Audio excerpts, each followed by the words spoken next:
Hey, what's up? This is Boy Wonder here at Phase One Studios with Mix with the Masters, and I'm here to break down one of my favorite beats that I've ever made, Mafia by Travis Scott. My misery really ain't nothing to see. I gotta travel a V. I produced this song, I think it was maybe like, this beat was made like 2 years ago maybe. I produced it with Jahan Sweet, frequent collaborator of mine, musical genius. Shout out to Jahan. Very simplistic beat we made on Fruity Loops, FL Studio 11. Not much going on with it, you know what I'm saying? Just like simplistic, how I like it, how it always goes around me. So we'll get right into it.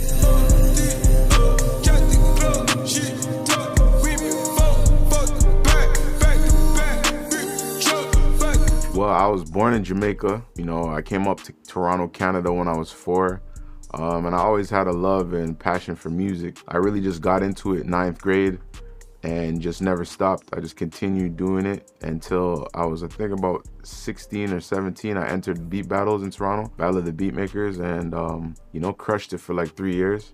Did really well, and you know, that's how I met a lot of people, made a lot of connections, and learned a lot of things from just being in that beat battle. And that's really how I started. One of my biggest musical inspirations is Dr. Dre. I think that's like the Michael Jordan of producers, in my humble opinion. I think that's the greatest of all time. I've always tried to match him or like do anything like he did, and I really was just inspired by the quality of his sound in general, and the quality of just his music.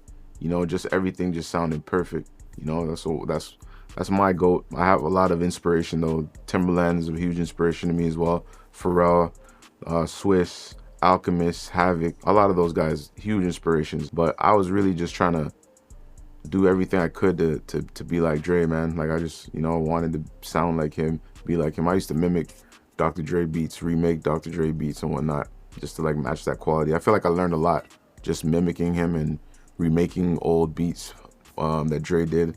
And I learned a lot from doing that. And it helped my sound because, you know, my sound is very hard hitting, very simplistic, just like catchy and infectious. And that's how I relate. The first hit song I've ever produced was Best I Ever Had by Drake. This one's for you.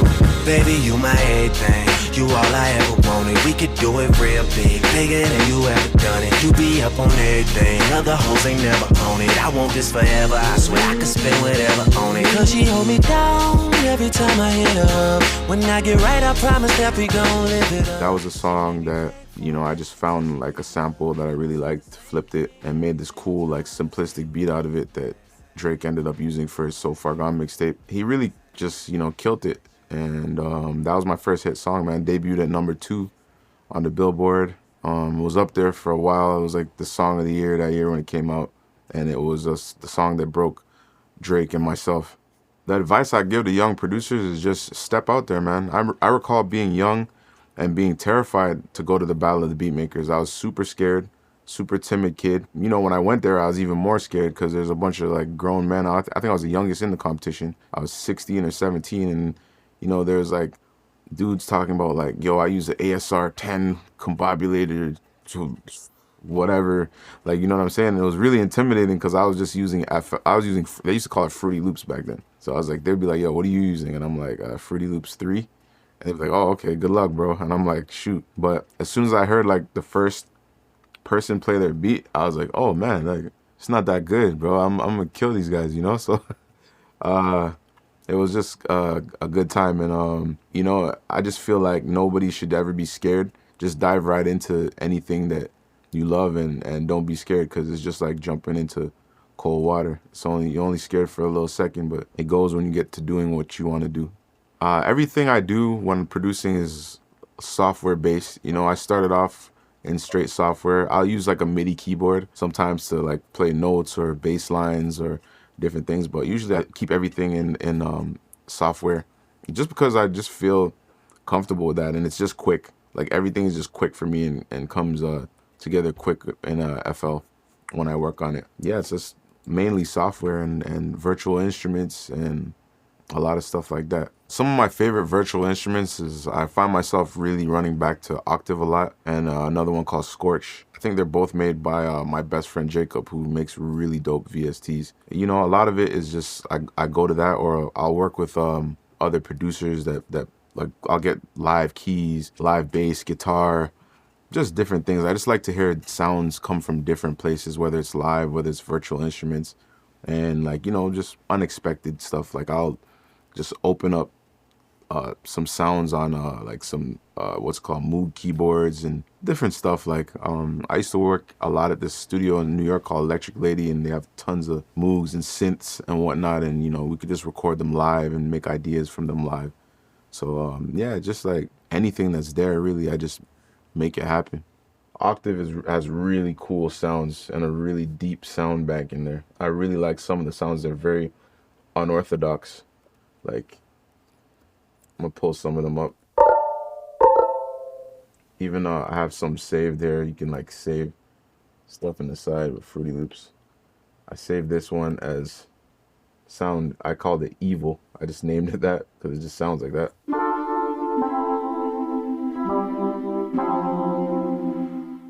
They just have really cool sounds and like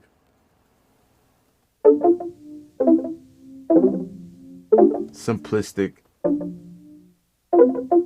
straight to the point. Like you could just build something so easily off that.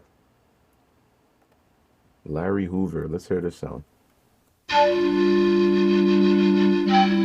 Why would they name this flute Larry Hoover? Anyways, interesting. Very cool sounds on this patch though. I love it. I was trying to find this specific one, but I don't see it anywhere. Maybe it's one of these, but as you can tell, tons of interesting sounds, man. I love this. This one's one of my favorite. I find myself going back to this one a lot because the sound bank is so deep, and you can just like continuously just scroll and get into new stuff and find new stuff, throw effects on some stuff and just make it interesting. A lot of the times I don't use that many like effect rigs to modify my sound. I just like, there's like a few, like I use like Camel Space and like Camel Fat, even like Fab Filter, like some of the Fab Filter effects and whatnot. But a lot of the time what I do really is just the sound selection. It's just finding the right sound. Sometimes you don't even have to alter anything. It's just the right sound, and it meshes perfect with what you're doing. I find a lot of sounds and like interesting like percussion loops and different type of loops off Splice. Sometimes I'll just go on there and just go shopping basically. Like I'm at a grocery store and find little cool like quirky sounds, and like I like to go into like the different strange sound banks and see if I could find stuff, even like animal noises and crickets and like all type of stuff. Like I remember I have a couple of songs where I like sampled some nature like in the background, like ambiance, and it's like in there. But like I get a lot of stuff off Splice, even just like hunting for kits online, like just listening and keeping ears open, you know, like just like there's different kits and sound banks and stuff everywhere, and I'm just all over it. The way that I produce and the way I move my sounds around, it's kind of a strange, unorthodox way. Like I do have certain go-to sounds, but they're really bass. But a lot of the time when it comes to like loops and other random sounds, I scatter deliberately my sounds all over the place because I don't want to actually go back to the same sounds. A lot of people will get used to going back to the same sounds and get stuck on, oh yeah, like I really like this, let me just continuously go back to it. I don't like to hear the same sounds, to be honest, so I go in my folders and I deliberately scatter them all over the place. And it looks like a gigantic mess, but it works out because I just have a huge folder of just mess and I just click it. I'll scroll down and just click random stuff and find new sounds, new drums, a new kick that I like, a new snare, clap, a new loop, a new piano sound, random piano sound, a bass. Like it could be anything. It's like really strange. Like it's a strange way of working, but it works out for me. A lot of the time when I'm producing records and starting with like drum patterns or whatnot, it just depends. Sometimes I'll use multiple kicks or like a different sounding kick for like a low end part, and then like even multiple snares and different like percussions, tiny percussions in the background, or little accents and whatnot. It just really depends on how I feel and what works for how I'm feeling at the time. But there's never any like actual formula to anything that I do. It's super random, and it's just whatever I feel like making, it just comes out. When I produce off this Sager laptop that I use. It's a pretty powerful PC. It has the stats are pretty crazy. I use it because I travel a lot. I like being in different places when I work and just going and having different vibes and whatnot. So it's like almost like carrying a base computer like around the world with you. So it's very convenient to me, and I've been working a lot off of huge, amazing speakers, but I also base everything off of the speakers that the laptop comes with because they're pretty good. Like the low end is pretty good, and I mix a lot on the laptop speakers because usually if it sounds good on the laptop speakers and everything is mixed and leveled out on there, it usually sounds good on everything. So that's like my testing space when I'm mixing. Usually I analyze the low end when I hear it on bigger speakers with a subwoofer, usually, but when I do play it off of my laptop speakers, you can hear the, if it's like peaking too much on the laptop speakers, it's probably peaking. So, because sometimes you can't really recognize it on certain big speakers, especially going from different studio to different studio. Speakers are different, rooms are different, sounds are different. So that's why I base everything off the laptop computer. And sometimes in headphones, like I have a pair of Bose headphones that I'll use and level out and mix the beats. But for the most part, these laptop speakers pump pretty hard, and if it's leveled out on that, it's usually good everywhere. But I also love and I enjoy making music in Bose headphones is pretty good. The quality is amazing, and the low end is amazing, and it helps out a lot.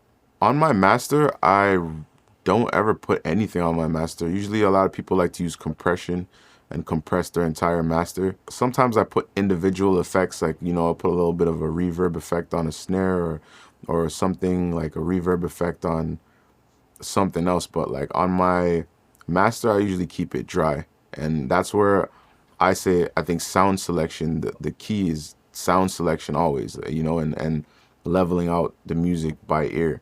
Because if you're picking the right sounds, it's like you don't need to compress anything. You don't need to do certain things. You just have to listen and level it out. My process is just so not technical. I just really like to keep things simple and dry for the most part, especially on like my whole mix of a track. Like it's just dry until, giving it to an artist and getting it mixed and mastered and, having it how they want to hear it afterwards. I've never tracked anybody's vocals before. I do a lot of production. Sometimes I melodically help with like songwriting and just feel ideas and whatnot. But that's for like, it's not that I can't.